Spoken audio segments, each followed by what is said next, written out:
Can we begin with all these incursions by Russian fighter jets and Russian drones into NATO airspace? And Poland, Estonia, Denmark, those sort of areas have been hit by this.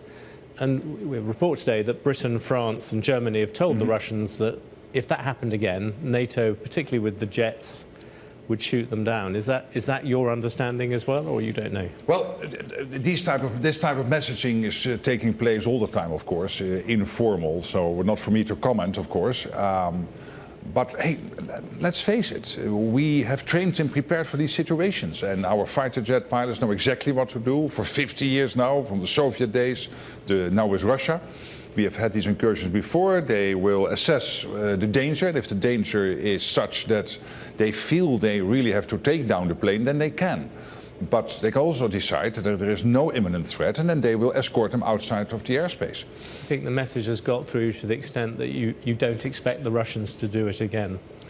But again, there is a bit of a risk that we're all getting now thinking, hey, we need new rules or whatever. Yeah. The rules are there. We have our military people, our military commanders have all the rules at their hand, have all the authorities they need to deal with these situations. And this is not new. We are doing this for tens of years, decades.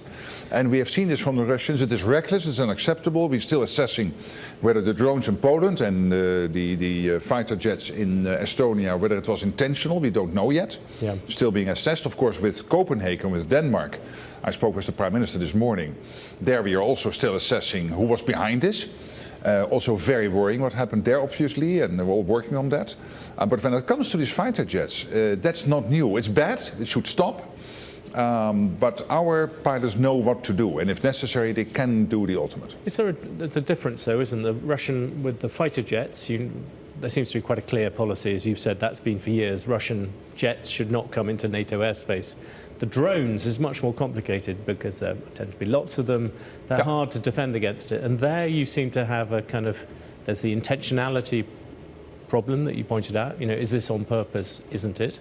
But another big one is just having the kit to deal with them. Exactly. Because, as I understand it, what would happen at the moment is you might have to use a very expensive missile to shoot down a very cheap drone. Is there a kind of kit problem with this as well? In the short term, yes. And by the way, I was very proud of the Dutch fighter pilot last week who took down, or 2 weeks ago now, who took down these drones in Poland, F-35 pilot. And it's exactly what we need to do, because first of all we have to prioritize the safety of our people. Yes. But you're right, it is not sustainable that you would take down $1,000 or $2,000 costing drones with missiles which cost you maybe $500,000 or $1 million. So this is why our Supreme Allied Commander in Europe, together with the colleague working on transformation, all of us in NATO are rapidly developing the technologies, learning from the Ukrainians, and we will start to apply that new technology over the coming weeks and months to make sure that next to the more traditional way to deal with this, we also have this drone interceptor technology at our hands. I know this is not something, you've only done it for a year or something. You look back, do you think NATO in some ways has been slow to react to the new reality of drone warfare?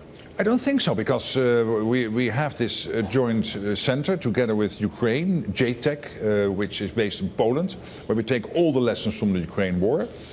Ukraine, being in war, is 2 or 3 weeks ahead of the Russians, and they, at an incredible speed, innovate during warfare.